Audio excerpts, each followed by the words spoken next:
আল্লাহ রাসূল সাল্লাল্লাহু আলাইহি ওয়াসাল্লাম জিজ্ঞাসা করতেছে, আলী, জান্নাতে মহিলার সর্দারনিকে চিনো?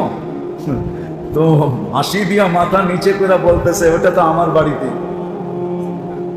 আমার মহিলার সর্দারনিকে? হ্যাঁ, ফাতেমা রাদিয়াল্লাহু তাআলা আনহা। তো ওটা তো ওনার বাড়িতে না?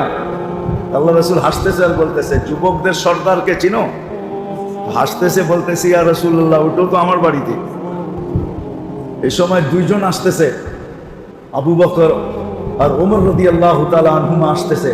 আল্লাহ রাসূল বলতেছে, আমার উম্মতের বয়স্কদের সর্দারকে চিনো? এখন চুপ হয়ে গেছে, এটা তো বলতে পারি না। তো দুইজন যখন কাছে আসছে, আল্লাহ রাসূল বলতেছে, এই দুইজন আমার বয়স্ক উম্মতের সর্দার। কিয়ামতের দিন এদের হাতে ঝান্ডা থাকবে বয়স্ক উম্মতের। তো ওনারা দুইজনও শুনছেন, ইশারাও দেখছেন, মুখের কথাও শুনছেন। তো খুশিতে আটখানা হয়ে গেছে। আল্লাহ রাসূল বলার সাথে সাথে চেহারাটা মলিন হয়ে গেছে। জিজ্ঞাসা করলো, ইয়া রাসূলুল্লাহ, আপনি হাসতেছিলেন, চেহারাটা মলিন করলেন কেন? এই কথা বইলা, একটা সময় আসবে আমার উম্মত তোমাদের উপরে আঙ্গুল উঠাবে। তোমাদের উপরে কি আঙ্গুল উঠাবে, ঠিক না?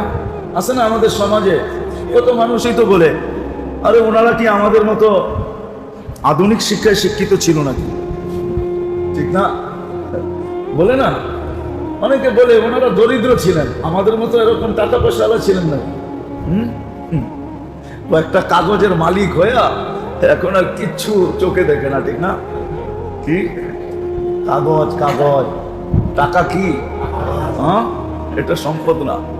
আচ্ছা, এটা আলাদা আলোচ্য বিষয়, পরে আবার কখনো মনে উঠলে শোনাবো না। আপনি কয় টাকার মালিক আর সাহাবা কয় টাকার মালিক ছিল? ওই যুগে কাগজের টাকা ছিল না, সোনার টাকা, রূপার টাকা ছিল। আজকেও যাদের ঘরে পাকিস্তান আমলের 1 টাকা আছে, ওটা পুরা রূপা। তাঁতিবাজার নিয়ে যান, আমি কিনা রাখবো না 1100 টাকা দিয়া। ওটা 1 তোলা রূপা। ওনাদেরটা সোনা রূপার টাকা ছিল।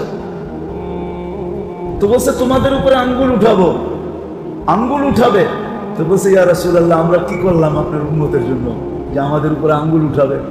আমরা তো সব বিসর্জন দিয়ে দিলাম, তারপর আঙ্গুল উঠাবে? তো দুইজনে উল্টা প্রশ্ন করতেছে, আমাদেরকে কেউ ভালোবাসবে? আল্লাহ রাসূল বলে, হ্যাঁ, ভালোবাসবে কিছু লোক। আল্লাহ রাসূল প্রশ্ন করছে, যারা ভালোবাসবে এদেরকে তোমরা কি দিবে? এদেরকে কি দিবে যারা তোমাদেরকে ভালোবাসবে? আবু বকর সিদ্দিক রাদিয়াল্লাহু তাআলা তো সবার আগে থাকতেন, ঠিক না? উনি আল্লাহ রাসূল উনি বলতে দেরি করেন না, আমার চেহারা না আমল দিয়ে দেন। ওমর রাদিয়াল্লাহু তাআলা আনহুকে আল্লাহ রাসূল জিজ্ঞাসা করতেছে, তুমি?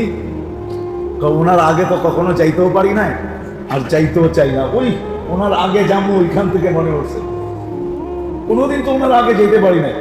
এখন আর আগে যাওয়ার সাহস করি না, সঙ্গে সঙ্গে থাকার সাহস করতেছে। আমিও চেরানা দিব। আল্লাহ রাসূল বলছে, মুখে বললে হবে না, লেখা দাও। কি করো? লেখা দাও। ওর ওলামা জিজ্ঞাসা করতে পারে, এটা কোত্থেকে কইতেছেন আপনি, ঠিক না? কিতাবের নাম বলে দিতেছি, খুঁজা পাইলে দেখা নিয়ে ওলামায়ে কেরাম। আনোয়ারে সাহাবা কিতাবের নাম খুঁজা পাইলে দেখা নেওয়া যাবে। তো চাইরা না, আল্লাহ রাসূল বলে লেখা দাও। তো লেখা দিছেন। জিবরিল আলাইহিস সালাম চলে আসছে। আপনি অবেলা, আল্লাহ লেখা নিয়ে যেতে বলছে। কিয়ামতের দিন আপনাদের উম্মতের জন্য বাস্তবায়ন করবে, কিন্তু বলছে আপনাকে সাক্ষী দিয়া দিতে, সিগনেচার করে দিতে, সিল লাগায় দিতে। তো নিয়ে গেছেন, আল্লাহ রাসূল সাক্ষী দিয়েছেন। একটু পরে আবার ফিরত আসছে, জিজ্ঞেস করছে, কাগজ? আল্লাহ রাইখা দিছে, আমাকেও সাক্ষী বানায় দিছে, আল্লাহ নিজেও সিগনেচার করে দিছে। ওইখান থেকে বাহির হয়ে আসছে যে, মেরে দোস্ত, ওই যে ঈর্ষা, যে আজকে আগে বেড়ে যাবো। কিন্তু আবু বকর সিদ্দিক রাদিয়াল্লাহু তাআলা আনহু আগে ছিলেন, আগেই ছিল।